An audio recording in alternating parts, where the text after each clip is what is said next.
What's up, everybody? Smooth Cosplayer here, your favorite salsa dancing cosplayer. Just a little bit over a year ago, I hosted a panel over at Stonecrest Library here in Atlanta. It was basically a black cosplay panel, and our purpose of that panel, me and the rest of my panelists, a whole bunch of other wonderful cosplayers of color on the panel with me.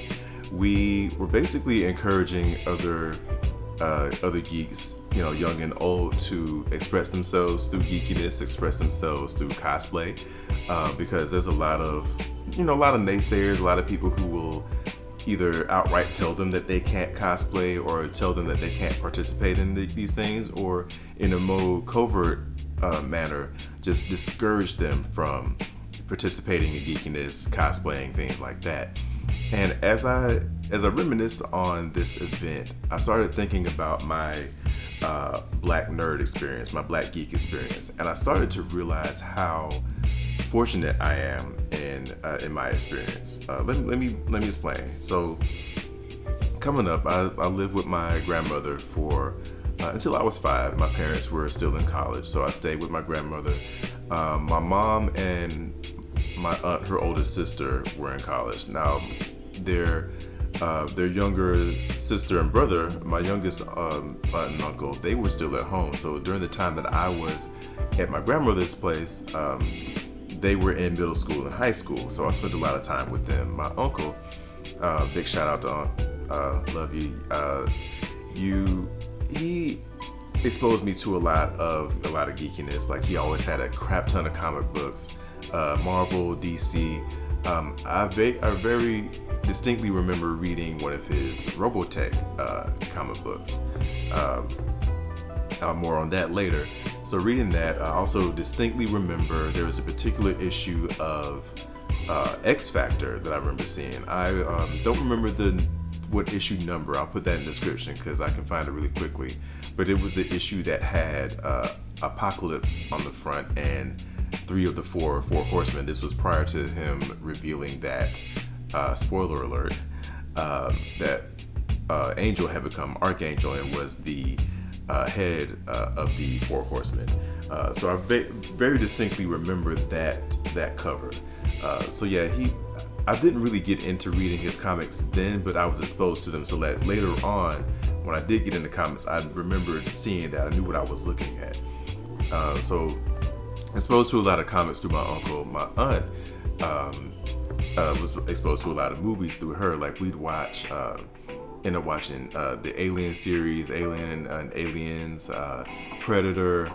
Let's see, what else? I remember by the time I could remember what I was looking at, Return of the Jedi had been coming on HBO, so got into Star Wars through her. A whole bunch of other, good sci-fi movies and horror movies. My grandparents, spoiled me like all grandparents do, and they, had not all the toys I wanted, but a good bit. I remember my grandmother. If any of y'all ever met my grandmother, she would waste no time bragging to you about how she saved up money to get me my first Transformer, and that was Ultra Magnus. Ultra Magnus is forever my favorite Transformers character. But yeah, he was my first toy. Had a crap ton of Transformers. I used to always just watch Transformers, G.I. Joe, Thundercats, Silverhawks, all of those cartoons on a regular basis.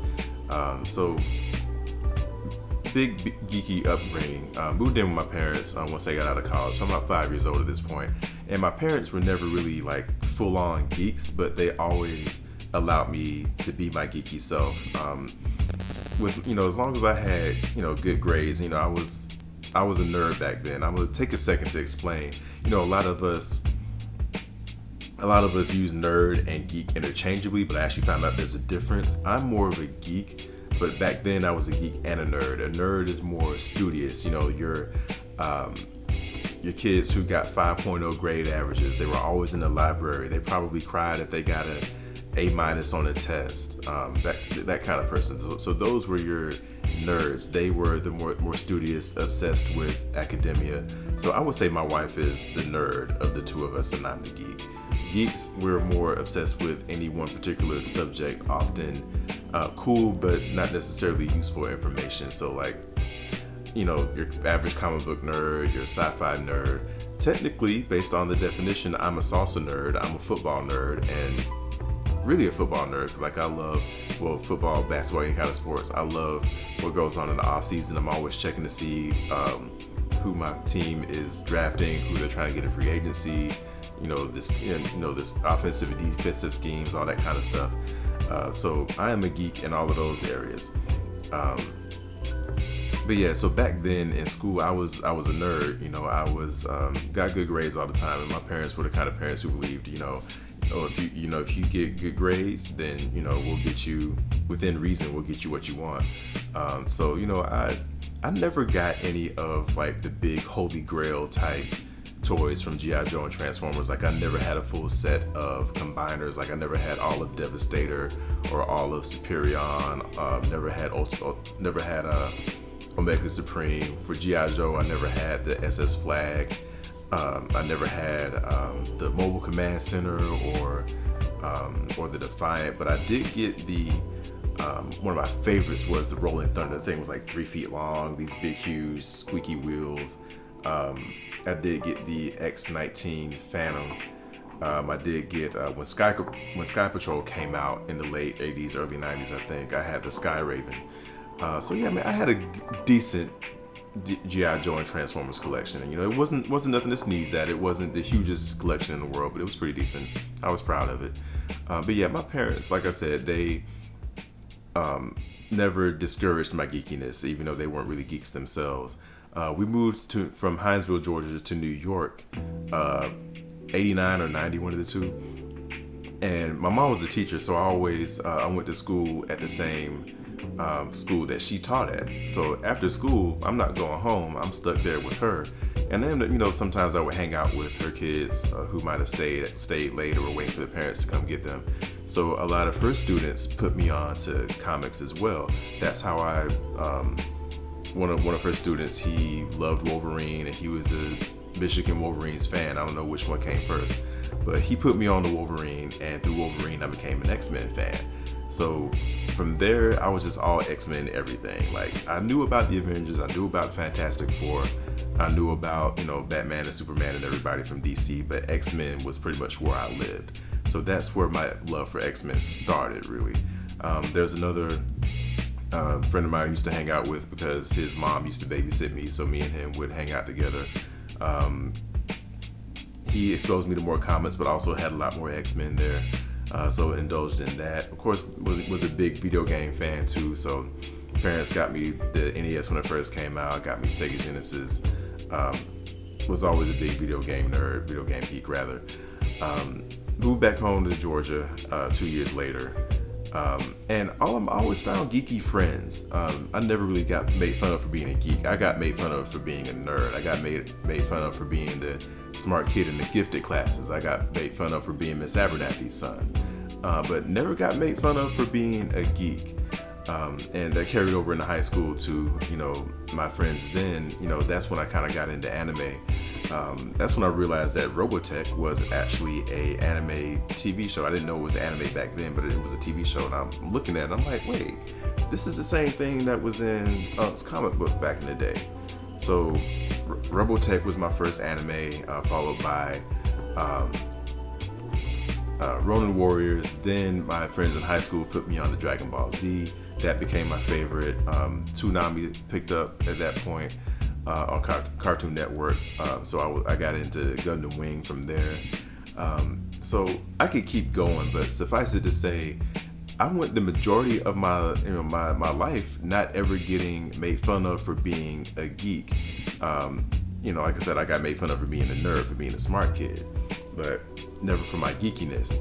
And I also never got made fun of for being a black geek. And that's kind of where where we're going with this. Like, yeah, a lot of people might say, oh, well, why does that have to be a black thing? Why does that have to be a white thing or black thing? Why does it have to be a color thing? We all just struggle as geeks. Yes, we do.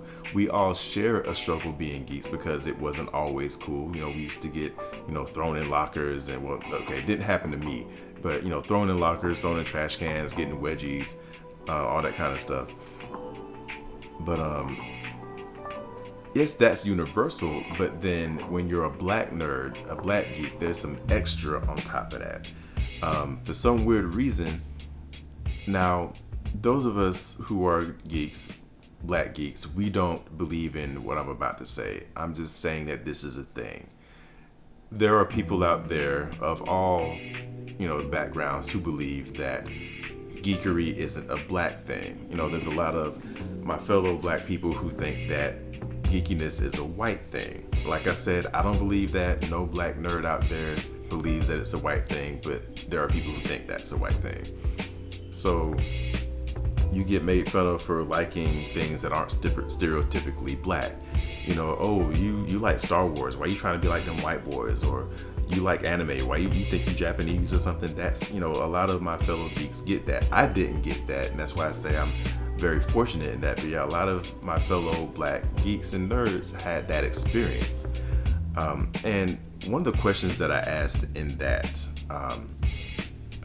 panel was, why do you guys think a lot of black people have a conservative view of what being black means?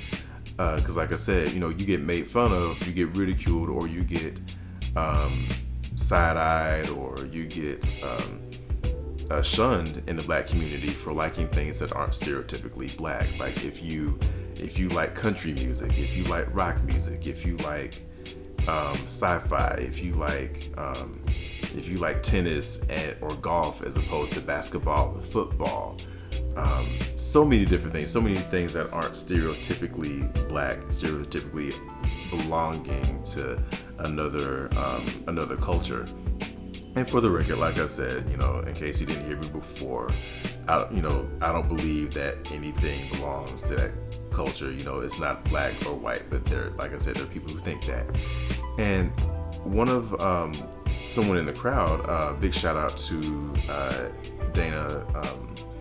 Big shout out to Dana, Danique Events, Danique Cosplay. You have seen her. If you haven't seen her in any of my videos, you've seen pictures of me that she took. You've seen, if you look at any of my salsa class, bachata class videos from MomoCon and BlerdCon, she took a lot of those videos. So big shout out to her. But she gave this answer that pretty much matched the theory that I had come up with as far as why black people tend to make fun of other black people if they like stereotypically not black things. So this is just my theory. I'm speculating here. I can't say that this is fact. I'm just saying it makes sense to me. So what I think happened is we got to go back in time. We got to go back, a little history lesson. We got to go back to when black people came to America via slavery. It's a thing. It happened, regardless of whether or not it gets taken out of history books. That is a thing. There are certain states in the country that are trying to take that out of the history books if they haven't already. Not gonna apologize for mentioning that. If you are the kind of person who's like, oh, keep politics out of my videos, I didn't come here for politics, I didn't come here for all of that, you might just want to leave my channel. I talk about that stuff. I'm probably gonna keep talking about that stuff. So yeah, not gonna apologize for talking about that. But yeah, we have to talk about that to get to where we're going with this. So we were taken, from whatever countries we were taken from in Africa, brought over here through slavery, and through slavery we were forced to assimilate. We lost our culture.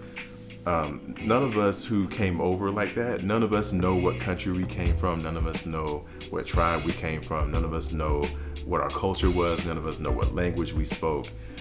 None of us know who our family would be over there if we went back over there. That's why it's ridiculous to say go back to Africa, because we ain't never been, because we were born over here. Yeah, we were stripped of our culture, stripped of our language. We don't know what our way of life was prior to that. So just imagine, say, if some aliens came and snatched up a bunch of us earthlings, regardless of our races, and took us to wherever their home planet is and tried to enslave us or tried to do whatever with us, and they would try to make us assimilate to whatever they do. You could imagine we would try to hold on to as much of our earthling culture as possible. and not give in to whatever the aliens do. That's really what happened with us, but we had no chance to hold on to that. So some of us held on to as much as we could, but I think a lot of us, we were forced to create our own culture because again, we didn't want to assimilate to whoever captured us. And if you're white and watching this, I'm not putting this on all white people, okay? Don't think I'm doing that. I know if you're watching this, you didn't have anything to do with that happened in the past, okay? Don't think I'm going there with this. But yeah, so I'm speculating that there was, us having to create our own culture, having to build a culture from scratch because we didn't know what we had before. So I can imagine that if that indeed is the case, there are some black people who look at other black people who are doing something outside of that culture that we made for ourselves and saying, how dare you leave this culture behind, this culture that we had to make from scratch? How dare you go outside of that and do this other thing? I'm not saying I agree with that, but I'm saying I can understand why somebody would have that mentality. I get it. Don't agree with it, but I get it.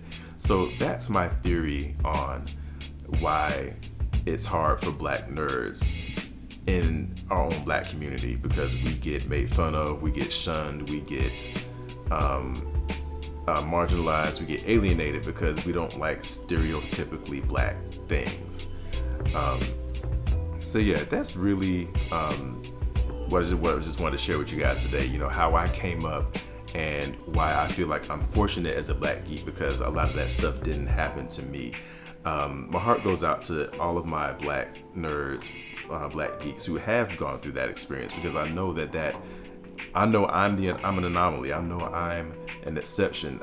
I somehow dodged all of that craziness that discourages a lot of black geeks and nerds from enjoying the things they like. They feel like they gotta keep themselves as a closet nerd or a closet geek because they're afraid that their own people are gonna disown them for liking that stuff. Unfortunately, it's a thing. I wish it wasn't.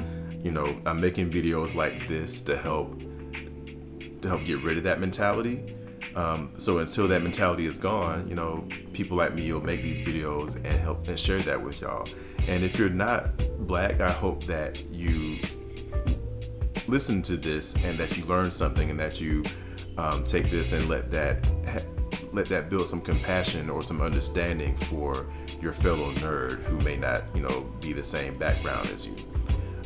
So that's it. Y'all have a good night. Y'all have a good time at whatever con you're going to next. Good luck on your cosplay builds. Please hit that like button. Please hit that like button, that subscribe button, and that share button. And I will see y'all at the next video. Peace.